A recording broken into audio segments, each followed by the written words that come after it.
Yar aman, ay yar,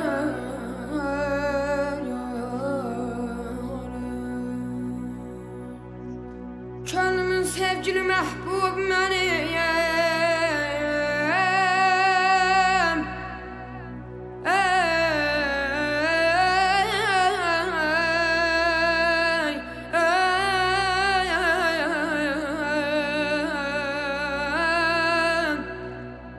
Vətənimdir, vətənimdir, vətənim.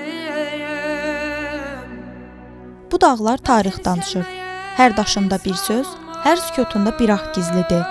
Şuşa yenidən nəfəs alır. O nəfəsin içində bir qadının, bir şairin, bir övladın səsi gəlir. Xurşudbanu Natəvanın. Vətəni sevməyən insan olmaz, olsa da o şəxsə vicdan olmaz. Ay aman, yar ay aman ey. Əziz Şuşa, sən azadsan. Əziz Şuşa, biz qayıtmışıq. Əziz Şuşa, biz səni dirçəldəcəyik. Şuşa bizimdir. Qarabağ bizimdir. Qarabağ Azərbaycandır. Bəli, bu torpaqlar azaddır və bu torpaqlar bir vaxtlar bir xan qızının beşiyini yırğaladı. Bura Xurşudbanu Natəvanın vətəni Şuşadır. –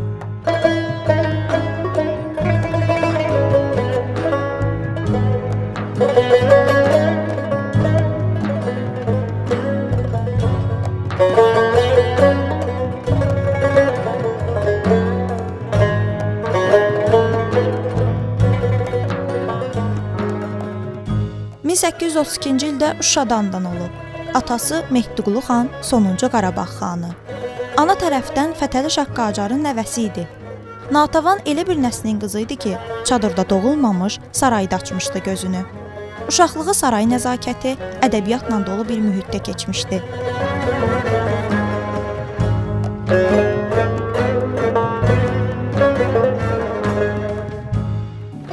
Hər nə qədər dağınıq formada olsa da, Azərbaycan dövlətçiliyinə son qoyulduğu bir vaxtda, yəni Rusiya Çarlıq rejiminin Azərbaycanda qurulduğu bir vaxtda, Qarabağ xanlarının varisi deməkdə vərəsəsi olaraq, Qarabağ xanının vərəsəsi olaraq öz hüquqlarını isbat etmiş və o ağır dönəmdə Qarabağ xanının vərəsəsi olaraq həm xalqa yüksək səviyyədə xidmət göstərmiş, həm də xan qızı olaraq öz statusunu qoruyub saxlayan bir xanım liderdir. Ona görə Xurşudbanu Natəvan həmişə Azərbaycan tarixində olub, olacaq və həmişə həm cəmiyyət xalq tərəfindən layiq olduğu hörməti görüb, dövlət tərəfindən yüksək qiymətləndirilir, yəni onun anadan olmasının 150 illik, 180 illik yubileyləri qeyd olunur və bu davam edəcək. Səni kimdir sevən bica, qərənfil? Sənə mən aşıqı şeyda, qərənfil. Səni güllər içrə aşüftə gördüm. Yəqin bildim tutub sevda, qərənfil. Diriğa ki vəfasızdır bu gülşən, gedər bu tələt-i ziba, qərənfil. Üzündən pərdə-i nazı kənar et, unutma aşiqi, haşa, qərənfil. Natəvan təkcə xan qızı deyildi. O, sözün xanı idi. Qələmində ah vardı. Yaralara məlhəm, sevgiyə dua idi onun misraları. Üns adlı ədəbi məclis yaratdı. Şuşada poeziyanın ocağını yandırdı. Sən məni tanıyırsan? Siz xan qızı Xurşudbanu Natəvansınız. Rəssamsınız, şairsiz. Şəhərimizə su da çəkdirmisiniz. Sən, bərəkallah. Sən mənim rəsmlərimə baxmaq istəyirsən? İstəyirəm. Yaxşı, gəl gedək. Gedək göstərin sənə. Gəl. 19-cu əsrdə Azərbaycanın bir sıra böyük mədəniyyət mərkəzlərində ədəbi məclislər, ədəbiyyat məclisləri yaranmışdı. Bunlardan ikisi xüsusilə fərqlənirdi. Bir Şirvanda Beytüs Səfa, Şamaxıda yaranan Beytüs Səfa ədəbi məclisi, bir də Şuşada yaranan Məclis Üns Ədəbi Məclisi. Sonradan o ədəbi məclisdə bölünür və Natəvanın evində Unudulmuşların Məclisi, Məclis Bəranuşan adında adı altında öz fəaliyyətini davam etdirir. Bu ədəbi məclislərdə daha çox klassik ədəbiyyat, bir də muğam sənəti himayə olunurdu.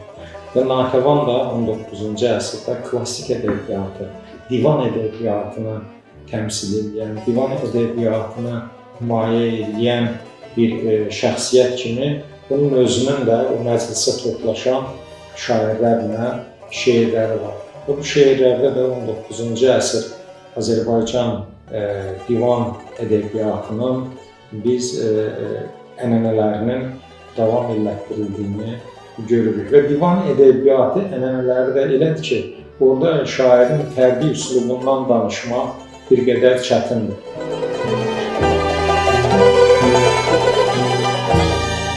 Şuşanın torpağını da, insanını da sevirdi.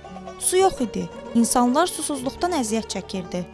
Natəvan əlini daşın altına qoydu, şəxsi vəsaiti ilə Şuşaya su çəkdirdi. Bu su xalq arasında onun adını əbədiləşdirdi.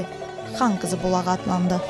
Onun Şuşaya su kəməri çəkdirməsi və Qarabağın kəndlərinə o kasıb cəmaata kəhrizlər çəkdirməsi. Yəni kəhriz sistemi həmişə Qarabağda olurdu, amma Xurşudbanu Natəvanın vaxtında bu xüsusilə inkişaf edibdi və suvarmaya ehtiyacı olan torpaqların, həyətlərin suvarılmasında, cəmaatın suya olan ehtiyacının təmin olunmasında böyük əhəmiyyətli bir şeydir.